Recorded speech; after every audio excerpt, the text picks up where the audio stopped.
Fellow Kenyans, I'm Babu Owino, Member of Parliament of Bakasi's constituency.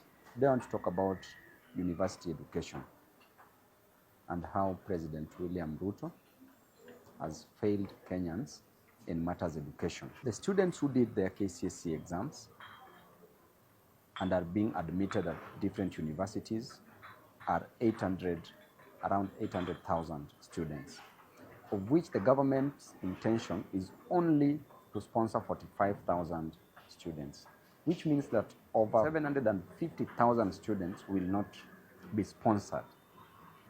The lowest course, that is a social science, is costing around 300,000 Kenya shillings per year, which means that a mama mboga in the village, a boda boda rider in the slums, a mjengo person in any part of this country must part with 300,000 Kenya shillings per year.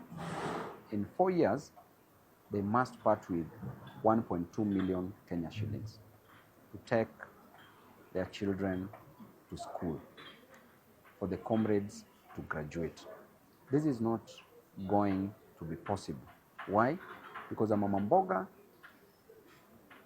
on an average only gets around 200 shillings per day, or even 100 shillings. On a good day, 200 shillings. How long will you accumulate 200 shillings to get 1.2 million if you're doing a social science? Meanwhile, if you're doing a science subject, a science course like medicine, then you must part with 600,000 per year. This gives us a total of 3 million if it is going for 5 years, or 3.6 if it is 6 years. And this is not achievable, which means that in short, we are killing education in our country. William Ruto himself is a product of a university. In fact, the other day, he even did his PhD and is now called a doctor. If you value that education that much, why are you destroying the lives of other Kenyans? Why are you destroying the education system in Kenya by only providing 45,000 chances to the students based on neediness? And I want to tell you that of the over 800,000 students who did the exams, they are all needy. Because what is the criteria that you will use to select on a needy student? Every student who comes from the village is needy. Every student who comes from the slums is needy. And there are those who are coming whom their parents were able, but some have retired, some have been sent away from jobs, some have passed on. These are needy cases. Therefore, this idea of only selecting 45,000 is not viable at all. The other day, we saw our students rushing to help offices to apply for this scholarship, to apply for help, and you saw the system was down. And that can clearly tell you that the government is sabotaging the education in our country. During elections, you don't hear of the systems being down.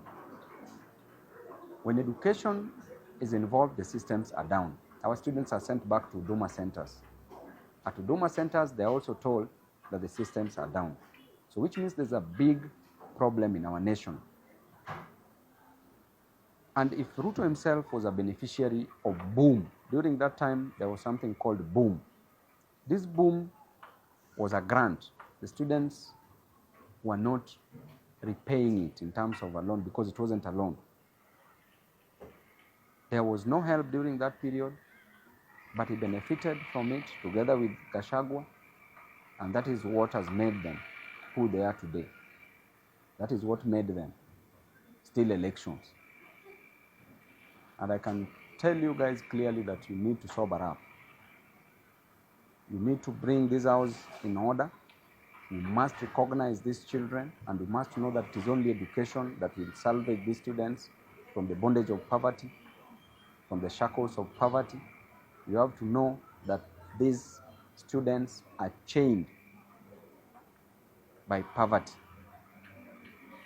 and you have to salvage them, whether you like it or not. Furthermore, these students, you advise them that they should join universities and nobody should send them away for fees. once they report to various universities, how are they going to be accommodated? How are they going to get transport? Money to pay as transport from various villages, from various slums to various universities. How are they going to buy food? How are they going to generally survive in various universities? I advise the president to go to the old way of application, where every student who was called by government in any university was funded by the government. It is the role of the government to fund students, because there's a day you promise that university education will be free. Right now, education is not free. So you are literally killing the education system in this nation, and we are not going to give you this opportunity just to run over us, because we are closer to the future than you. You only have a few years to leave office, but we are still here, and we will not allow you to destroy this nation under our watch. Thank you.